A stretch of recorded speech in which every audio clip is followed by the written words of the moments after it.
points held by all attendees, and we request your cooperation in providing an atmosphere for listening and respectful discussion.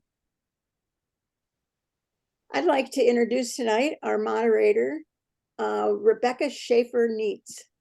Rebecca was raised in Northumberland, Pennsylvania, received her bachelor's degree from Columbia College of Columbia University, a master's of science in clinical psychology from Syracuse University, and a master's in education from Bucknell University. She returned to the Valley to raise her 3 boys in the embrace of their grandparents. Rebecca has worked as a school counselor in Selinsgrove area school district for over 23 years. This year, she has begun a new program at Selinsgrove as a career readiness counselor, where she has the pleasure to work with the secondary students to help them identify and pursue their professional and personal goals as they move into the adult world. Thank you, Rebecca, for agreeing to moderate this evening, and I'll let you take it.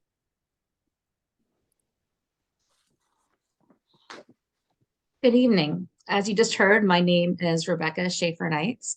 I'll be your moderator this evening. The League sponsors nonpartisan candidates nights for voters to learn more about the candidates running for contested races. This evening is an opportunity for citizens to be educated about the candidates and their positions. One of our goals this evening is to create an atmosphere that is a comfortable forum for the candidates to answer questions. We ask that the candidates focus on the issues and ideas that distinguish them from the other candidate on the panel, and offer civil and non-inflammatory responses to questions.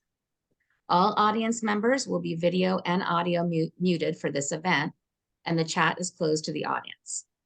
Tonight's event will be recorded from start to finish.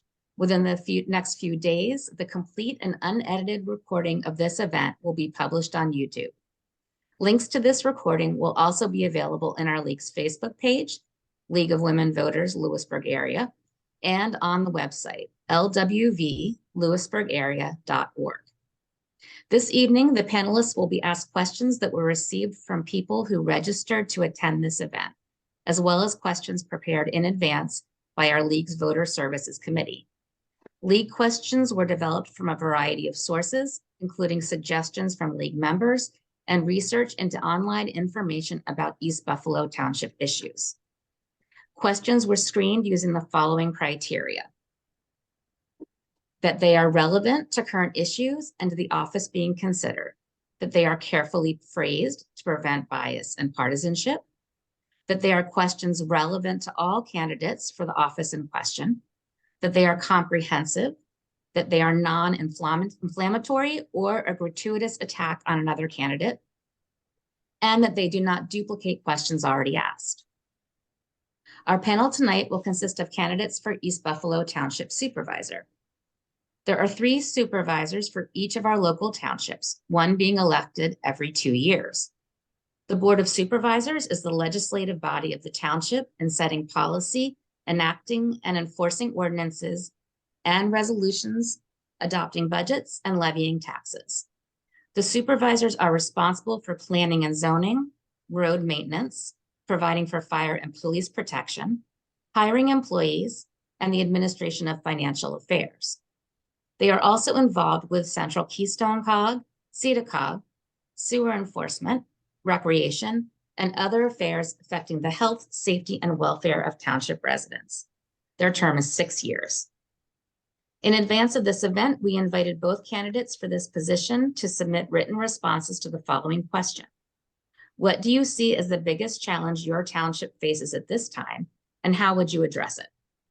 The answers to this question are publicly available at vote411.org and in our League's voter guides, which are available online and in print at post offices, banks, libraries, and other public locations. There will be 2 candidates on the ballot for the East Buffalo Township Supervisor to fill one position on the board. Both of the candidates are here. They are Shar Gray and Tom Zorn. Will the candidates please turn on their video cameras and unmute yourselves? Each candidate will have 2 minutes for their opening statement, 1 minute for a closing statement, 1 minute to answer each question, and 30 seconds to give a rebuttal. Our timer tonight is Linda Harris. When there are 30 seconds left to finish an answer to a question, she will hold up a yellow card. When time is up, she will hold up a red card. At that time, candidates should finish their sentence and stop. When presenting a rebuttal, candidates will have 30 seconds to speak. A yellow card will indicate 15 seconds are left. When the red card is held up, candidates should finish the sentence and stop. We ask that all candidates honor the time constraints so that all may be heard. I will be rotating the order in which the candidates answer the questions, starting with Shar. Let's begin with the candidates' opening statements. I remind you that you have 2 minutes each. Go ahead, Shar. Okay. Well, good evening, everybody, and thank you to the League for hosting this event tonight. So I'm Shar Gray. A little bit about me. My husband and I have lived in many states throughout the country in the last quite a few years, in California and Chicago, Illinois, and St. Louis and North Carolina. And in 2009, we were lucky enough to settle back here. I am retired now from a 39-year career in the high-tech industry. My education, I've got an undergraduate degree in applied mathematics from Washington University in St. Louis, and I have a graduate degree from that same university. We have 3 grown married kids now with three grandkids. I am now just completing my first term as a township supervisor. And I can say that I have been passionate about trying to ensure that we have this community as a nice place to live, as the small town charm that we all love about this community, a safe place to live and an affordable place to live. And I think that only happens when somebody is willing to take action and roll up their sleeves and tackle the tough issues. And I think I've been willing to do that in this 6-year term. I'm proud of my accomplishments so far, and I would certainly like the opportunity to continue making a positive impact over this next 6 years. Thank you. Thank you, Tom. My name is Tom Zorn, and I'm a candidate for EBT supervisor. I would like to thank the League of Women Voters for putting on this event. My family has resided in East Buffalo Township for over 15 years. I am a retired federal employee where I worked for over 34 years. I retired as the Deputy Associate Director for Financial Disclosure at the U.S. Office of Government Ethics, and also served as an ethics advisor to the President of the United States.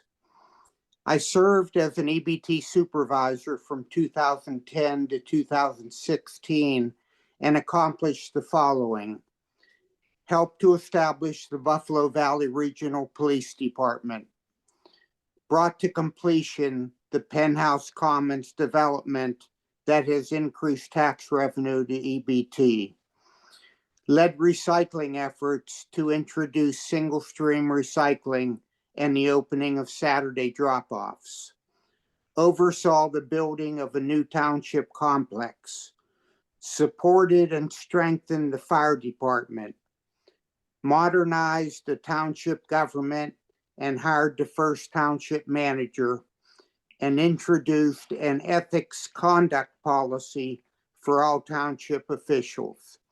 As you can see, I was a very productive and progressive township supervisor.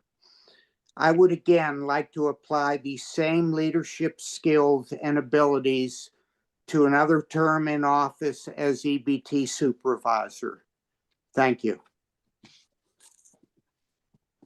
Okay, thank you. We're going to move on to our first question. As was said before, each of the candidates will get 1 minute to speak, and then each will get a 30-second rebuttal. So we'll start with Tom. How can this township supervisor improve the township's walkability, rideability, and safety? Well, I think one of the ways of doing it is each year, as part of looking at the roads that will be improved that year, to look at them to increase the width of the road to allow for walkability, especially the ones that are busy roads. You know, and we did that when I was in office with the Smoketown Road that went from Stein Avenue to Route 15. We widened it to allow for a 3-foot space on each side, and that was really greatly appreciated. And I think similar approaches and efforts should be used, you know, in the future on each road that is being repaved in the future. Okay, thank you. Shar, the question was, how can the township supervisor improve the township's walkability, rideability, and safety? Yep, this has been a hot topic, especially over this last year. And as some people may know, we spent some time in township meetings, having public meetings, working with the residents, specifically this past year on Stein Lane, trying to get input as to how to make that a better walkable, bikeable road. There just isn't room for sidewalks along that road. The township doesn't have any additional right of way, so it's been difficult.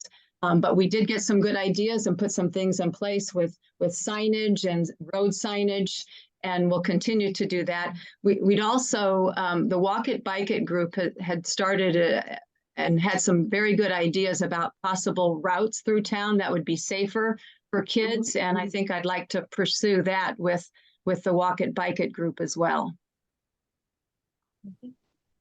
Thank you. Now, Tom, you have your 30-second rebuttal. I don't have anything to say. Thank you. Thank you.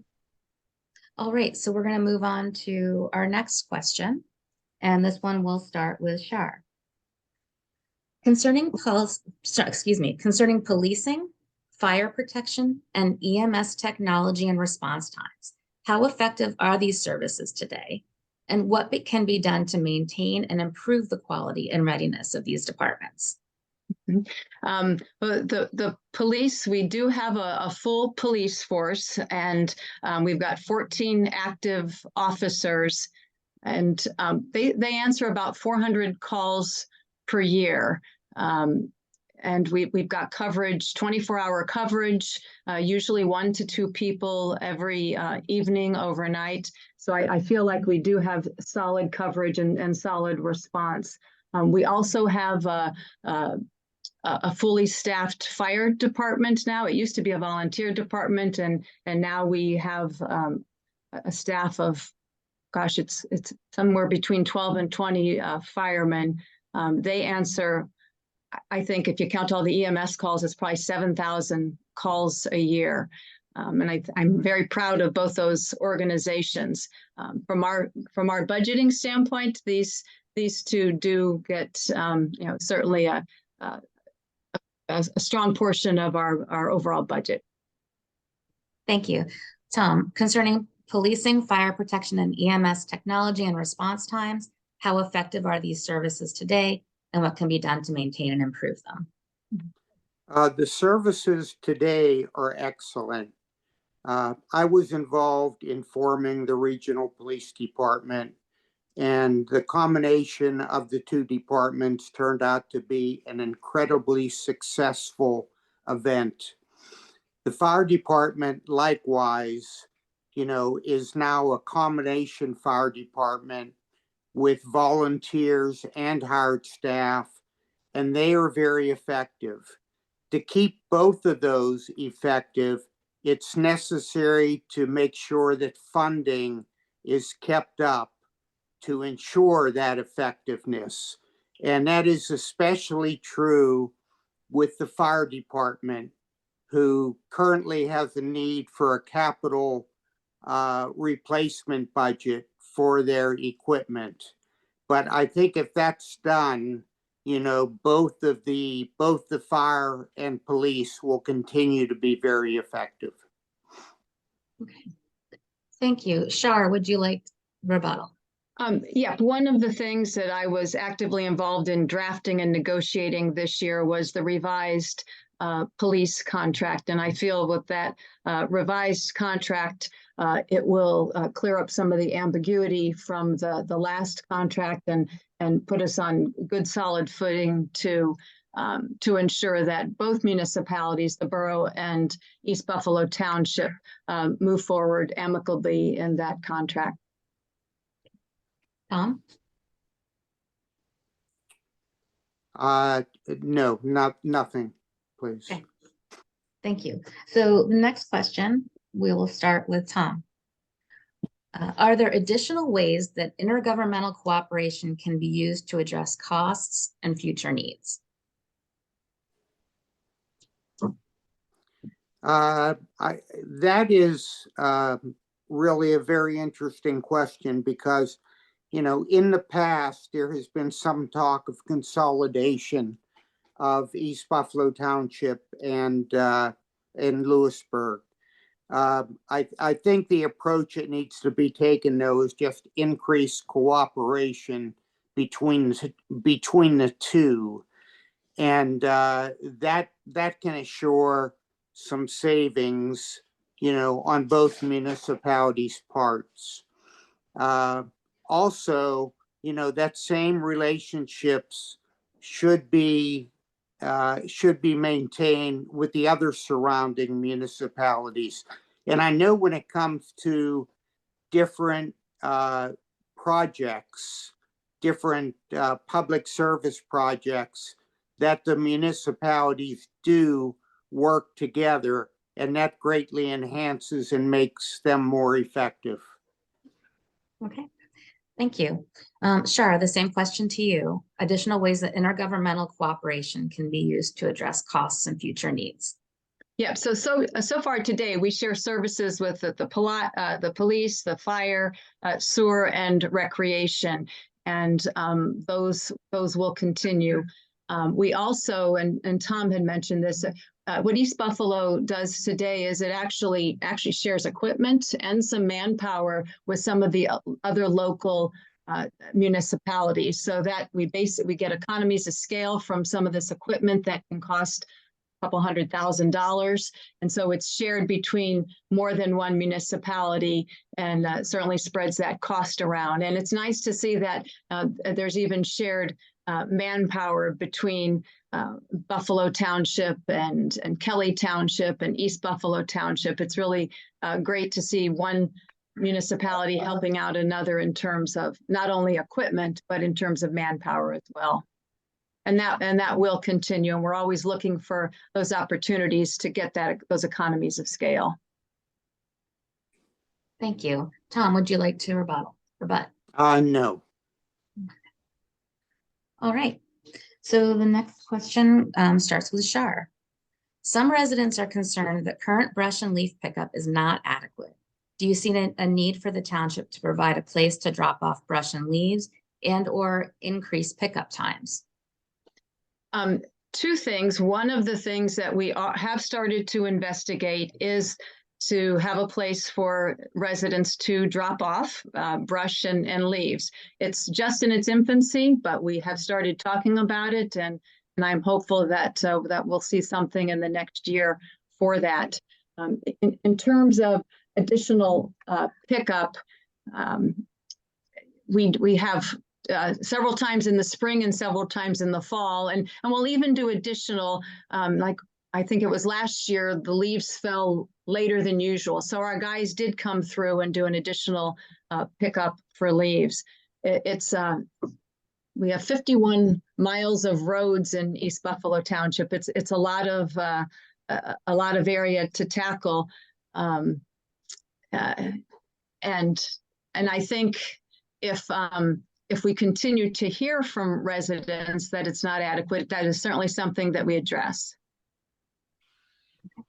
Thank you. Tom, your turn.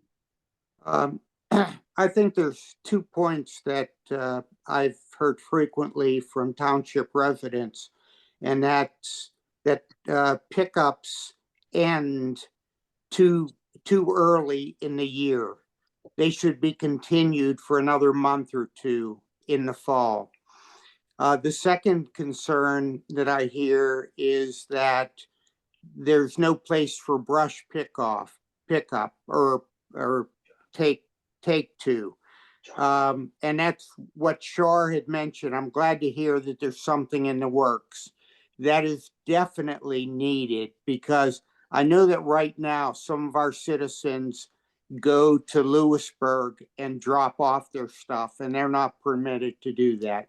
So we definitely need that capability at the township level.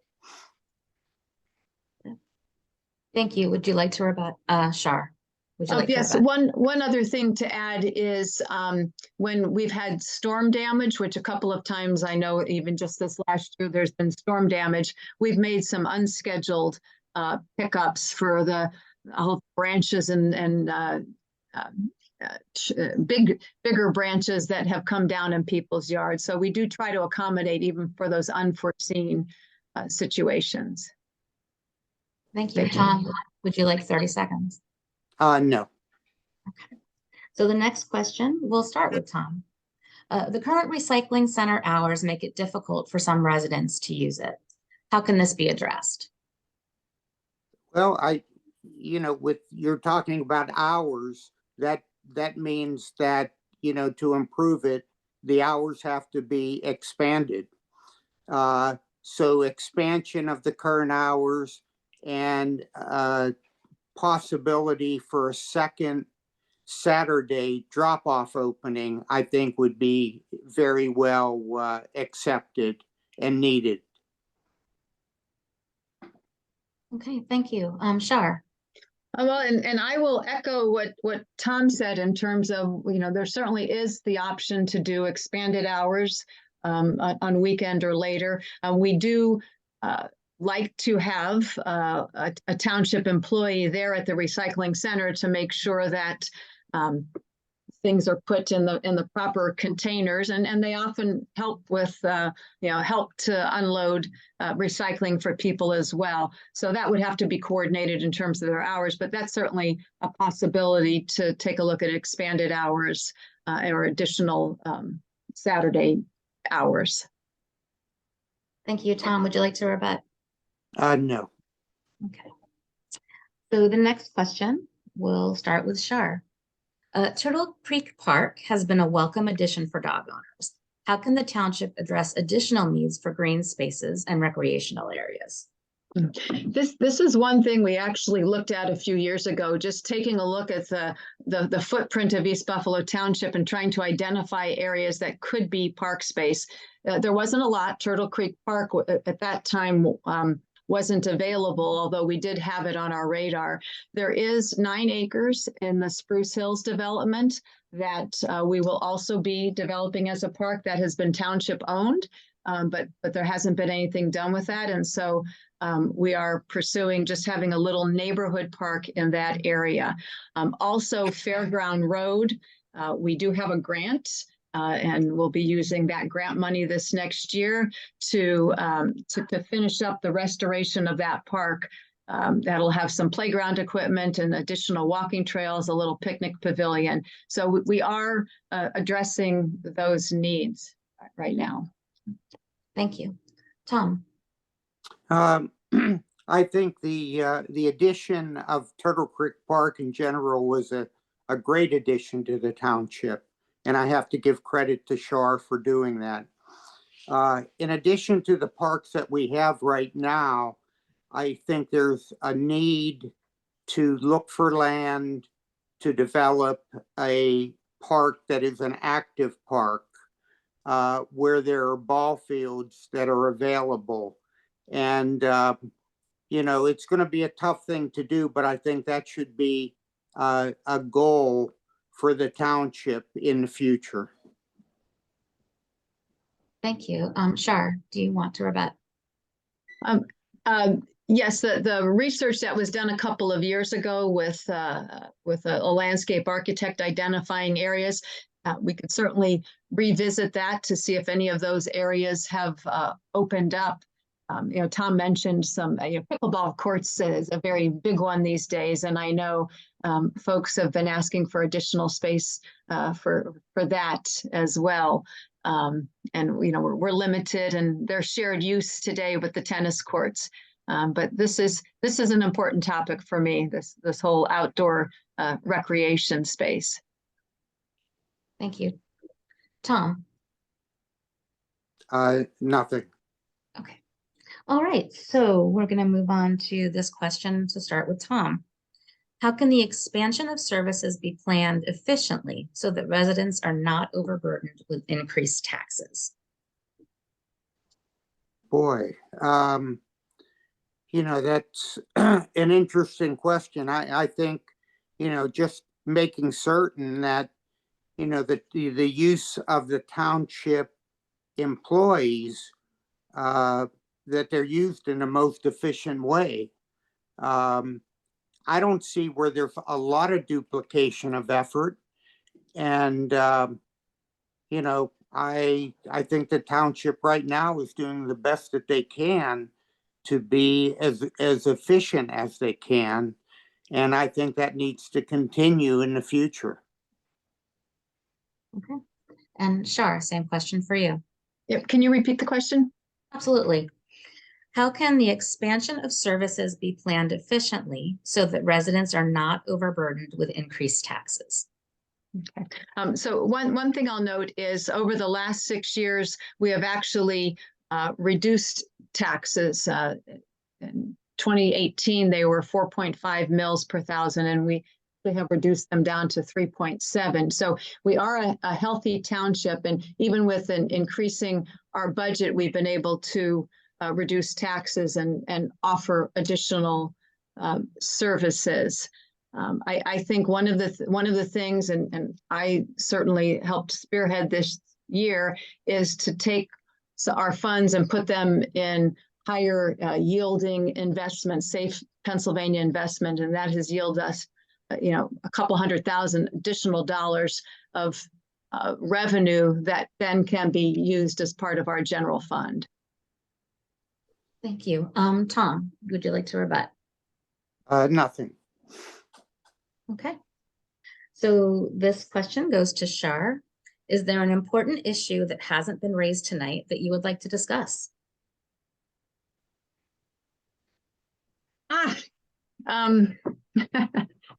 Well, taxes is always a big one, but I think we've just talked about that, and I will certainly continue to actively manage our tax rates. It's part of the budgeting cycle, and part of the a major responsibility of the supervisors is the fiscal management and creating a budget and creating tax rates. So knowing that taxes continue to be a concern for people, I will continue to actively manage those and make sure that our budget addresses the biggest needs of residents. Today, about 47% of our budget is spent on public works, so streets and roads and recycling and winter maintenance, and about 20% is spent on police. So, certainly as residents tell us what's important to them, we'll make sure that the budget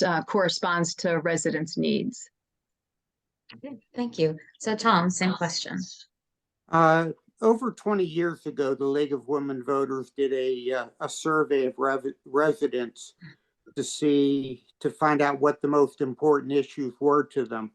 And what came up were, number one issue was police protection. Number two was fire protection.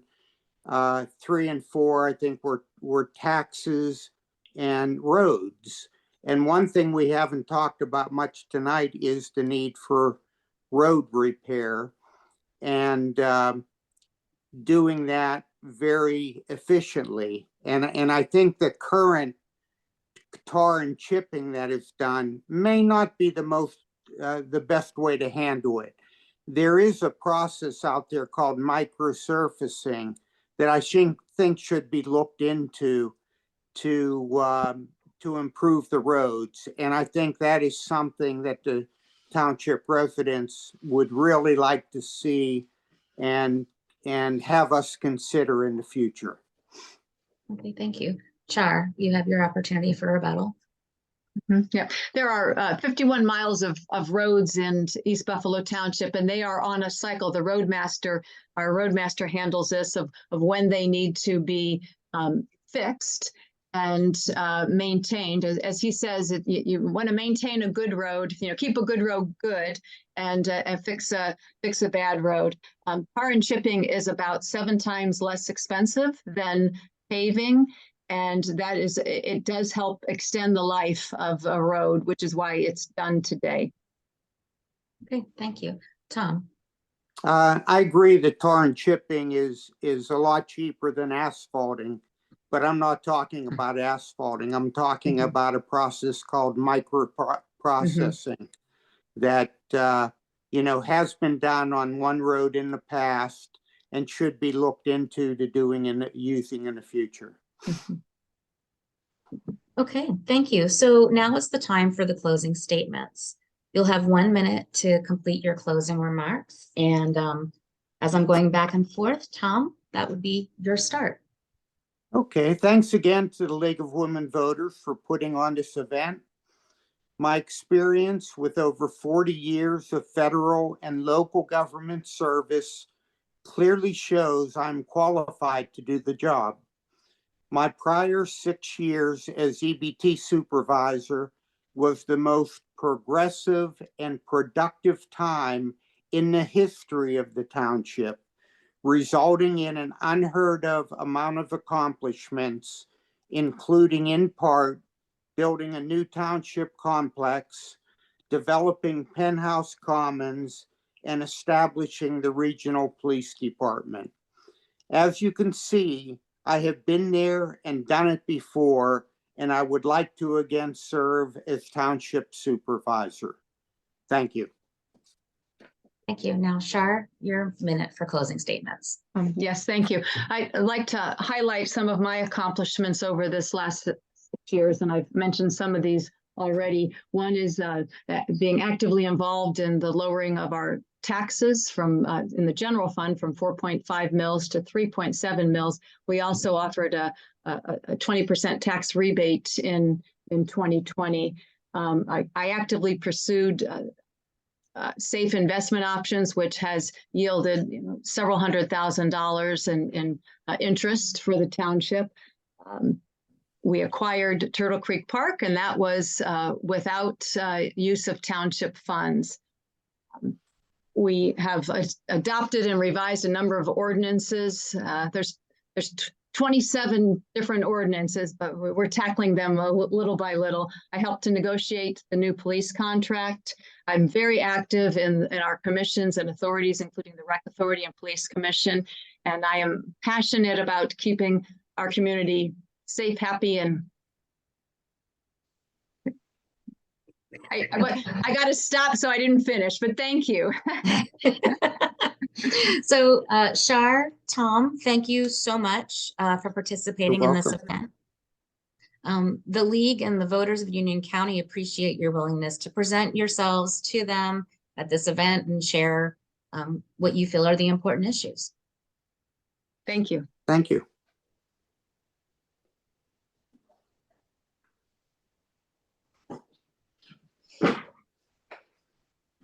Thank you all. To our audience, we know you had other choices of things to do tonight, but you came to this event because you wanted to know more about the candidates you will be voting for in the November election. The League thanks you for attending. And to the voters, now it is up to us, the voters of Union County, to go out and vote on Tuesday, November 7th. The polls are open from 7 to 8 p.m., 7 a.m. to 8 p.m. If you've enjoyed this event and have an interest in joining the League, please contact us through our Facebook page and the League of Women Voters, and through our website, the lwvlewisburgarea.org.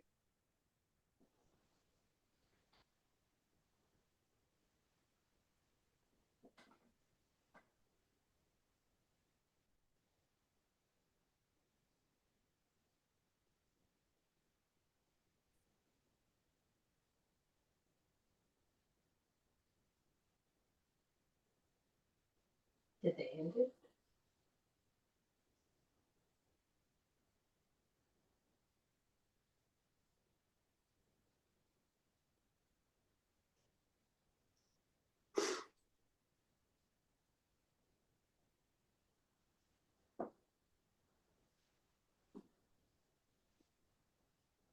Did they end it? Did they end it?